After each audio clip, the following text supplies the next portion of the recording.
Hello दोस्तों, स्वागत है आपका एक बार फिर से डीएलएस स्टडी पॉइंट पर। और राजस्थान के इतिहास में हम प्रमुख राजवंश पढ़ रहे थे और उसमें हम मारवाड़ के राठौड़ वंश के बारे में पढ़ रहे थे। पिछले लेक्चर में हमने राव मालदेव के बारे में पढ़ा था। आज हम राव मालदेव के पुत्र राव चंद्रसेन, जिन्हें मारवाड़ का प्रताप भी कहा जाता है, उनके बारे में पढ़ेंगे। राव चंद्रसेन 1562 से 1581 तक। अब हमें पता है कि 1562 में राव मालदेव की मृत्यु हो गई थी और राव मालदेव ने अपना उत्तराधिकारी राव चंद्रसेन को बनाया था। हालांकि राव मालदेव के बड़े पुत्र राम सिंह और उदय सिंह थे, लेकिन ये इतने योग्य नहीं थे, इसलिए उन्होंने अपना उत्तराधिकारी अपने छोटे पुत्र राव चंद्रसेन को बनाया था। अब इस बात से राम सिंह और उदय सिंह ये अकबर के पास चले जाते हैं। अब यहाँ पर एक वजह ये भी बताई जाती है कि राव मालदेव की एक पत्नी थी स्वरूपदे, वे उससे ज़्यादा प्रभावित थे, तो उन्हीं के प्रभाव के कारण उन्होंने स्वरूपदे के पुत्र राव चंद्रसेन को अपना उत्तराधिकारी बनाया था, जबकि चंद्रसेन अपने भाइयों से छोटे थे। चंद्रसेन को जब उत्तराधिकारी बनाया गया तो इनके बड़े भाई राम सिंह और उदय सिंह, जिन्हें मोटा राजा उदय सिंह भी कहा जाता है, ये अकबर के पास चले जाते हैं। तो अकबर जो है अब हुसैन कुली खां के नेतृत्व में मारवाड़ पर आक्रमण करने के लिए सेना भेजता है। अब यहाँ पर राव चंद्रसेन को भागकर भाद्राजून जाना पड़ता है और इसके बाद अकबर जो है वो नागौर दरबार लगवाता है। तो अकबर जो है वो 1564 में हुसैन कुली खां के नेतृत्व में मारवाड़ पर आक्रमण करने के लिए सेना भेजता है और यहाँ पर राव चंद्रसेन को भागकर भाद्राजून जाना पड़ता है। अब ये हमें याद रखना है, 1564 में हुसैन कुली खां को भेजा था अकबर ने चंद्रसेन या फिर मारवाड़ पर अधिकार करने के लिए, लेकिन यहाँ पर राव चंद्रसेन जो हैं जब उनको अपनी पराजय दिखती है तो वो एक बार के लिए भाद्राजून चले जाते हैं और उसके बाद अकबर जो है नागौर दरबार लगवाता है 1570 में। तो ये नागौर दरबार जो है वो ऐतिहासिक दृष्टि से इसका विशेष महत्व है। 1570 हमें याद रखना है, 1570 में अकबर ने नागौर दरबार लगवाया था। और ये दरबार क्यों लगाया था, तो इसकी वजह थी मारवाड़ या फिर जितने भी राजपूत शासक थे उनको अधीनता स्वीकार करवाना। इसका उद्देश्य ये था। हालांकि अकबर अपने उद्देश्य अलग बताता था, लेकिन इसका जो मुख्य उद्देश्य था वो यही था कि राजपूत शासकों को अकबर अपनी अधीनता स्वीकार करवाना चाहता था। अब इस दरबार में राजपूताने के कई शासकों ने भाग लिया था, जैसे बीकानेर के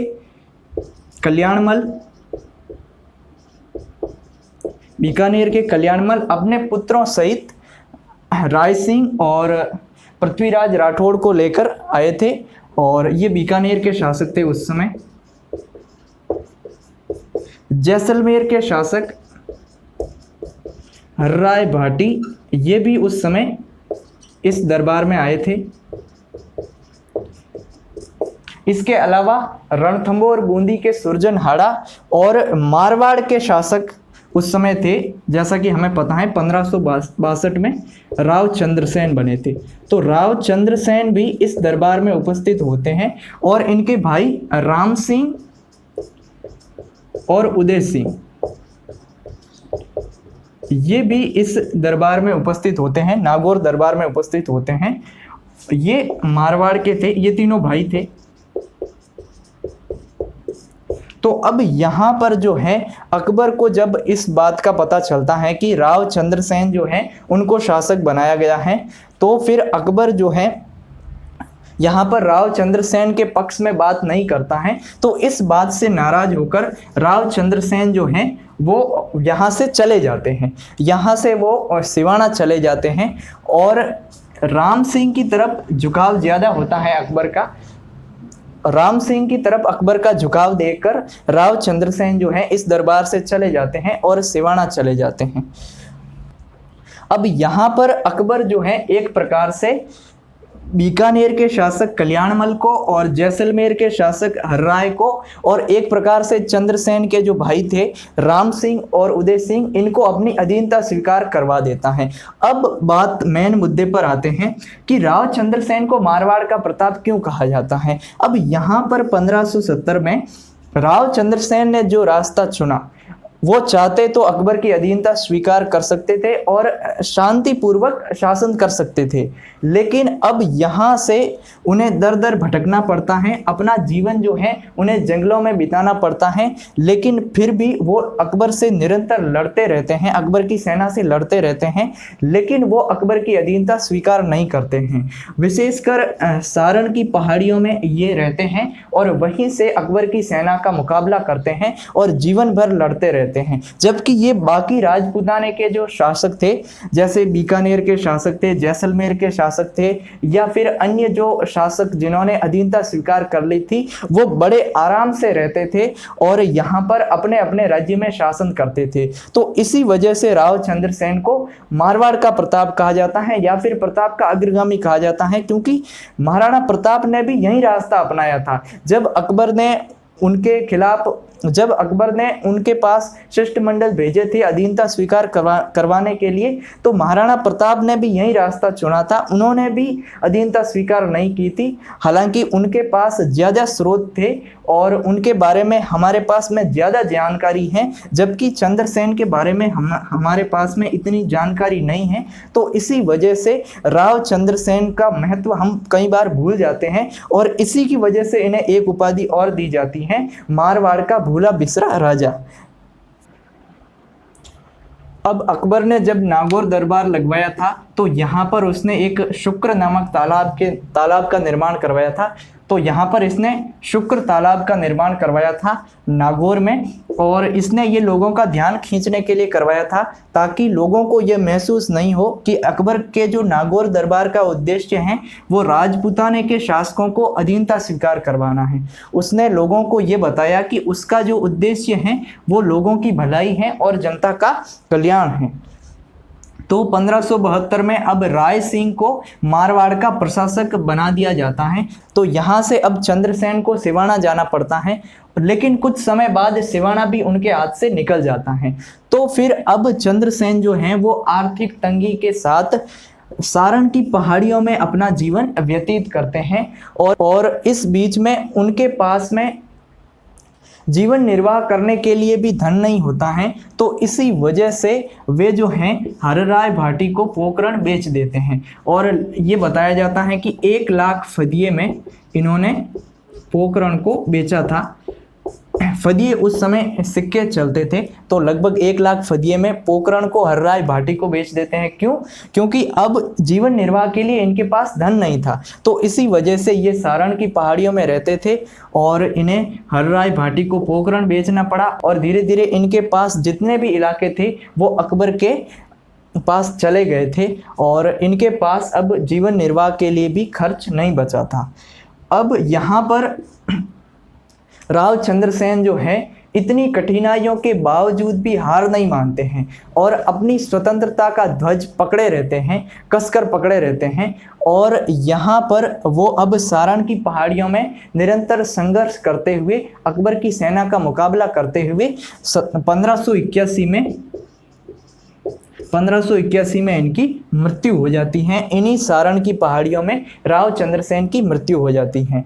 अब इसी वजह से इनको उपाधियां मिली हैं, जैसे पंडित विश्वनाथ रेऊ। कई बार ये सवाल आ जाता है, हमें उपाधियां तो पता है लेकिन किसने दी है? मारवाड़ का प्रताप या फिर प्रताप का अग्रगामी कहा है पंडित विश्वनाथ रेऊ ने, और मारवाड़ का भूला बिसरा राजा कहा है कर्नल जेम्स टॉड ने। तो ये हमें याद रखना है, और इस बात का हमें पता है कि इन्हें मारवाड़ का प्रताप या फिर प्रताप का अग्रगामी क्यों कहा है। जिस प्रकार से महाराणा प्रताप ने संघर्ष किया था और जंगलों में रहते हुए छापामार युद्ध पद्धति से जिस प्रकार से अकबर की सेना का मुकाबला किया था, मारवाड़ के राव चंद्रसेन ने भी वही रास्ता अपनाया था और इनका शासनकाल प्रताप से कुछ समय पहले शुरू होता है, तो इसी वजह से इन्हें प्रताप का पथ प्रदर्शक या फिर प्रताप का अग्रगामी भी कहा जाता है। तो उसी रास्ते पर चलकर ये भी निरंतर संघर्ष करते रहे, लेकिन इन्होंने अकबर की अधीनता स्वीकार नहीं की। अब इन्हें भूला बिसरा राजा इसलिए कहा जाता है क्योंकि प्रताप के बारे में तो हमें बहुत सारी जानकारी है और प्रताप की उपलब्धियों की भी हम चर्चा करते हैं, लेकिन हम राव चंद्रसेन के बारे में इतना नहीं जानते हैं और उनकी उपलब्धियों का वर्णन हम नहीं करते हैं। इसी वजह से कर्नल जेम्स टॉड ने राव चंद्रसेन को मारवाड़ का भूला बिसरा राजा कहा है। अब राव चंद्रसेन की मृत्यु के बाद उदय सिंह को मारवाड़ का शासक बनाया जाता है। 1583 से 1595 तक इसका शासनकाल रहता है। अब ये अकबर के अधीन रहकर शासन करेंगे और मोटा राजा उदय सिंह ने, और इन्हें मोटा राजा उदय सिंह कहा जाता है। ऐसा कहा जाता है कि ये मोटे थे और इसी वजह से अकबर जो है मजाक में इन्हें मोटा कहा करता था और इसी वजह से इनका नाम मोटा राजा उदय सिंह पड़ गया। बाद में कुछ लोग ये भी बताते हैं कि अकबर ने इन्हें मोटा राजा की उपाधि दी थी, जबकि ऐसा कुछ नहीं है। ये बहुत मोटे थे तो मजाक में अकबर इनको मोटा राजा कहा करता था और ये बाद में उपाधि बन गई।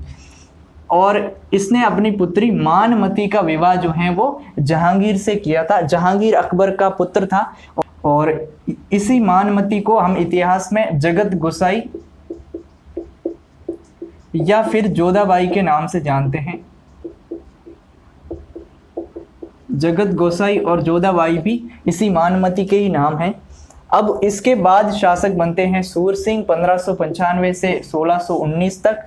अब इनके बारे में कोई विशेष घटनाएं तो नहीं है, लेकिन इन्होंने मोती महल, मेहरानगढ़ में मोती महल का निर्माण करवाया और सूर सागर झील का निर्माण करवाया। तो ये दो निर्माण कार्य हमें सूर सिंह के याद रखने हैं। इसके अलावा अकबर ने इनको सवाई की उपाधि दी थी, तो ये बात हमें याद रखना है। सवाई की उपाधि दी थी, अकबर ने दी थी और ऐसा कहा जाता है कि अकबर ने सर्वप्रथम किसी शासक को सवाई की उपाधि दी थी, वो शासक सूर सिंह ही थे। उसके बाद ही अन्य शासकों को सवाई की उपाधि मिली थी। अब इसके अतिरिक्त ये बात याद रख सकते हैं कि मोटा राजा उदय सिंह के पुत्र थे किशन सिंह और उन्होंने किशनगढ़ बसाया था। अब इसके बाद मारवाड़ के शासक बनते हैं गज सिंह और गज सिंह को जहांगीर ने दल थंबन की उपाधि दी थी, मतलब दल को रोकने वाला, ऐसा इन्हें कहा जाता था। दल थंबन की उपाधि दी थी जहांगीर ने, इस बात का हमें ध्यान रखना है। और गज सिंह पर इनकी प्रेमिका अनारा का बहुत प्रभाव था और इसी वजह से इन्होंने अपने बड़े पुत्र अमर सिंह की बजाय अपने जो छोटे पुत्र थे जसवंत सिंह, इनको अपना उत्तराधिकारी नियुक्त किया था और हम देखते हैं कि बाद में जसवंत सिंह ही मारवाड़ के शासक बनते हैं। अब ये जो अमर सिंह जो हैं ये बहुत ही उग्र स्वभाव के थे और जब इनको उत्तराधिकारी नहीं बनाया जाता है तो ये नाराज होकर शाहजहां के दरबार में चले जाते हैं। और ऐसा बताया जाता है कि एक बार जब ये शाहजहां के दरबार में होते हैं तो वहाँ पर शाहजहां के दरबार में जब ये होते हैं तो वहाँ पर शाहजहां का एक साला होता है सलावत खां, और ये सलावत खां जो हैं इनके स्वभाव और इनकी उग्रता को देखकर इन्हें एक बार गवार कह देता है और इस बात से ये इतने नाराज हो जाते हैं कि उस समय अपनी कटार निकालते हैं और सलावत खां की हत्या कर देते हैं। तो इतने उग्र स्वभाव के थे अमर सिंह और इसी वजह से इन्हें इतिहास में कटार का धनी कहा जाता है। तो हमें इस बात का ध्यान रखना है, कटार का धनी ये कहा जाता है किसे, अमर सिंह को कहा जाता है और ये गज सिंह के पुत्र थे, मारवाड़ के शासक गज सिंह के पुत्र थे। अब मतीरेरी राड नामक एक युद्ध है, इसका मारवाड़ से तो ज़्यादा लेना देना नहीं है लेकिन ये अमर सिंह से रिलेटेड है और हमें पता है कि अमर सिंह जो हैं वो गज सिंह के पुत्र थे और ये उस समय इनको नागौर का प्रशासक बनाया गया था शाहजहां द्वारा और इनके और बीकानेर के शासक होते हैं कर्ण सिंह, इनके बीच में एक युद्ध होता है और उसे मतीरेरी राड नामक युद्ध कहा जाता है।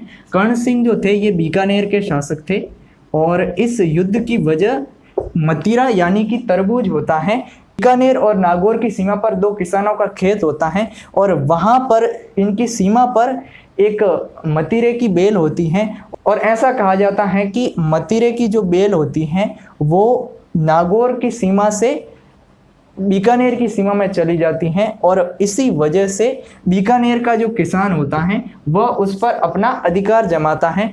तो इसी वजह से पहले ये लड़ाई होती है जो किसानों के बीच चलती हैं, फिर ये सैनिकों को पता चलता है, सैनिकों तक पहुंचती हैं और अंत में ये दोनों शासक जो हैं इस बात को बहुत बड़ा बना देते हैं और अपने सम्मान के लिए आपस में युद्ध करते हैं और इसी युद्ध को मतिरेरी राड़ नामक युद्ध कहा जाता है। 1644 में ये युद्ध हुआ था और इसमें जो है बीकानेर के शासक कर्ण सिंह जो है वो विजयी रहते हैं। तो आज हमने मारवाड़ के शासक चंद्रसेन और उनके बाद जो कुछ शासक हुए हैं उनके बारे में पढ़ा है। आज के लिए हम इतना ही रखेंगे। यदि आपको लेक्चर अच्छा लगा हो तो लाइक कीजिएगा, शेयर कीजिएगा और हमारे चैनल को सब्सक्राइब कीजिएगा।